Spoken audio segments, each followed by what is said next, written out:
आदाब, मेरा नाम डॉक्टर सुवर्चला है। मैं जीवा फर्टिलिटी सेंटर्स में साइंटिफिक डायरेक्टर हूँ। आज हम आईवीएफ के बारे में डिटेल में जानेंगे। ये कैसा प्रोसीजर है, इसमें इंजेक्शंस कब तक दिए जाते हैं, कब ये एग कलेक्शन के लिए आपका बॉडी रेडी होता है, इसका प्रोसेस क्या है, आज हम जानने की कोशिश करेंगे। आईवीएफ का जो प्रोसीजर है या तो पीरियड के दूसरे दिन या तीसरे दिन ही शुरू किया जाता है। अगर आप छठे दिन, 7वें दिन, 15 दिन कभी डिसाइड करेंगे कि चलो आईवीएफ कराते हैं, उस महीने आप इसके लिए एलिजिबल नहीं है। जब आपका पीरियड आता है उसके अगले दिन या उसके तीसरे दिन ही आपका जो प्रोसीजर है, जो इंजेक्शंस है, जो स्कैन्स है, सब कुछ किए जाएंगे। वो इसलिए क्योंकि जब पीरियड आता है तब समझिए कि जैसे बॉडी शांत हुआ है, वो अगले पीरियड के लिए तैयार हो रहा है। अगले पीरियड से ज़्यादा मैं कहूँगी अंडे के डेवलपमेंट के लिए तैयार हो रहा है। तो इस स्टेज में जो एग्स सेलेक्ट होंगे इस पीरियड के दौरान, जो एग्स ओव्यूलेट होंगे, वो सब कुछ तैयारी चल रही होती है। हार्मोन्स रिलीज हो रहे होते हैं ब्रेन से, जिसकी वजह से एग्स बढ़ना शुरू होते हैं। तो इस स्टेज में बहुत ज़रूरी है,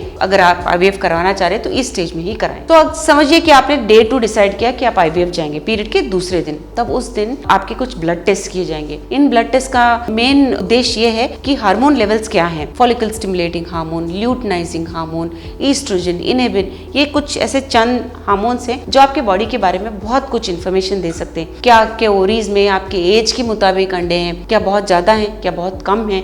इस इंफॉर्मेशन से डॉक्टर्स ये अनुमान लगाते हैं कि आपको इंजेक्शंस का डोज कितना देना चाहिए। क्या आप बहुत ज़्यादा डोज से रिस्पॉन्स करेंगे कि बहुत कम देना आपके लिए ठीक रहेगा। ये सब इंफॉर्मेशन आपके ब्लड टेस्ट द्वारा लिया जाता है। ओवरीज ही नहीं, अंडों के बारे में नहीं, गर्भ के बारे में भी इस ब्लड टेस्ट के द्वारा इंफॉर्मेशन लिया जाता है। ब्लड टेस्ट ही सबसे इंपॉर्टेंट चीज़ नहीं है। ब्लड टेस्ट के साथ साथ अल्ट्रासाउंड इवैल्यूएशन, जिसे हम स्कैन्स कहते हैं, ये भी बहुत ज़रूरी है। सो स्कैन्स में ये देखा जाता है कि आपके ओवरीज में कोई प्रॉब्लम तो नहीं है, अंडे क्या लगभग दिख रहे हैं जो रिस्पॉन्स दे सकते हैं इंजेक्शंस देने पर, क्या आपका गर्भ ठीक है, क्या अगर एम्ब्रियो तैयार होगा और यूट्रस में डाला जाएगा, यूट्रस अच्छा लग रहा है इम्प्लांटेशन के लिए, यानी कि प्रेगनेंसी के चांसेस कैसे हैं, ये सब जो अनुमान है स्कैन के द्वारा लगाया जाता है। तो जब एक गायनेकोलॉजिस्ट, एक फर्टिलिटी स्पेशलिस्ट आपके पीरियड के दूसरे दिन या तीसरे दिन आईवीएफ शुरू करेंगे तो ये दोनों इवैल्यूएशंस लेकर ही चलेंगे, ब्लड टेस्ट और अल्ट्रासाउंड इवैल्यूएशन। तो चलिए दूसरे दिन या तीसरे दिन आपने ट्रीटमेंट शुरू किया तो इंजेक्शंस दिए जाएंगे। ये इंजेक्शंस क्या हैं? ये हार्मोन्स हैं, ये हानिकारक नहीं होते। आपका ब्रेन ऑलरेडी ये हार्मोन्स रिलीज कर रहा है, लेकिन बहुत छोटे कैपेसिटी में, छोटे क्वांटिटी में, ताकि एक अंडा ओव्यूलेट हो।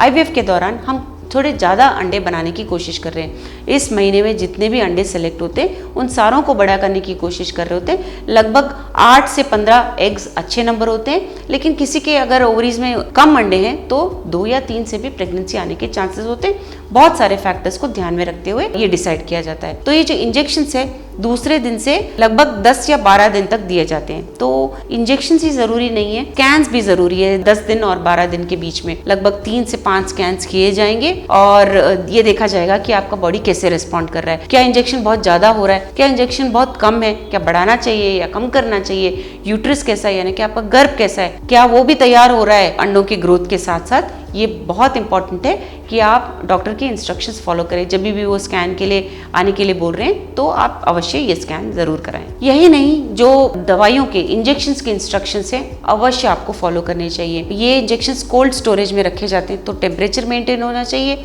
और जिस समय आपने इंजेक्शन शुरू किया फर्स्ट टाइम, लगभग उस टाइम में लेने की कोशिश कीजिए ताकि ग्रोथ ठीक तरह से हो। ये जो आईवीएफ का प्रोसीजर है इंजेक्शंस पे आधारित बहुत ज़्यादा मात्रा में होता है, क्योंकि किस तरह आप लेते हैं, किस तरह स्कैन्स कराते हैं, कौन सा डोसेज में, इन सब फैक्टर्स पे आईवीएफ का सक्सेस रेट डिपेंड होता है। बहुत सारे फैक्टर्स हैं, बट हम अगर इंजेक्शंस की बात करें तो ये बहुत स्ट्रिक्टली आपको इंस्ट्रक्शंस फॉलो करने की आवश्यकता होती है। अभी 10 से 12 दिन तक इंजेक्शंस दिए जाते हैं, मैंने कहा। उसके बाद एग रिट्रीवल होता है, यानी कि अंडों को बाहर निकालना। ये अंडर एनेस्थीसिया किया जाता है, तो आपको दर्द होगा ये मत सोचिए। ऑफ कोर्स सबसे इम्पॉर्टेंट बात है कि आज ये बहुत इजी प्रोसीजर है, क्योंकि बहुत सालों से इस पर रिसर्च किया गया है, बहुत अच्छे प्रोडक्ट्स आ गए हैं अभी, तो बहुत इजीली हो जाता है। जितने अंडे हैं उसके आधार पर 15 से आधा घंटे में ये प्रोसीजर हो जाता है लगभग। कॉम्प्लिकेशन हो तो अलग बात है, बट बहुत ईजी प्रोसीजर है आजकल। सबसे इंपॉर्टेंट बात यह है कि इसे काटने की जरूरत नहीं है, आपके पेट में कुछ कट नहीं होगा, सूचर स्टिचेस नहीं लगेंगे, आपको हॉस्पिटल में रहने की जरूरत नहीं है 3-4 दिन तक अंडर ऑब्जर्वेशन। बहुत ईजी प्रोसीजर है। जिस दिन आप एग्स देते हो उसी दिन 3-4 घंटे के बाद घर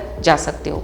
सो आप ये देख सकते हो, एक प्रोब वजाइना में जाएगा, वहाँ से उसी प्रोब द्वारा नीडल को ओवरीज में डाला जाता है और ओवरीज में से एग को एस्पिरेट यानी कि सक किया जाता है, वो आराम से खींचा जाता है। सो हर फॉलिकल में जाते हुए, हर फॉलिकल यानी जैसे कि एक बबल सोचिए, उसके अंदर अंडा है, उस हर एक फॉलिकल में जाते हुए उस अंडे को निकाला जाता है। ये याद रखिए कि ऐसा भी एक गलत अनुमान है कि जितने भी अंडे निकाले जाते हैं, ऐसा नहीं होता है। इस महीने जो अंडे सेलेक्ट हुए वही निकाले जाते हैं। आपके पास और भी लाखों मिलियंस एग्स होते हैं जो आप आगे चल के भी इस्तेमाल कर सकते हैं। इन अंडों को आपके पार्टनर्स के स्पर्म के साथ मिक्स किए जाते हैं। 2 तरह के प्रोसीजर्स होते हैं, IVF इन विट्रो फर्टिलाइजेशन या इंट्रासाइटोप्लाज्मिक स्पर्म इंजेक्शन। इसके बाद इन अंडों को ऑब्जर्व किया जाता है 3 से 5 दिन तक। 3 से 5 दिन तक ऑब्जर्व करने के बाद उनके क्वालिटी पे आधारित ये डिसीजन लिया जाता है कि आपके गर्भ में डालना चाहिए या नहीं। इससे भी इंपॉर्टेंट बात यह है कि आपका गर्भ क्या रेडी है या नहीं, ये डिसीजन लेना। सो आपके डॉक्टर देखेंगे कि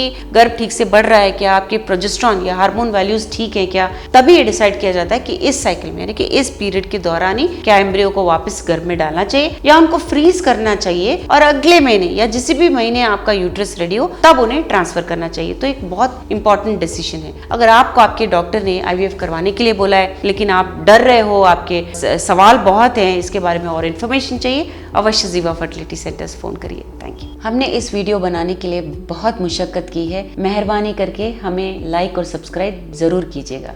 शुक्रिया।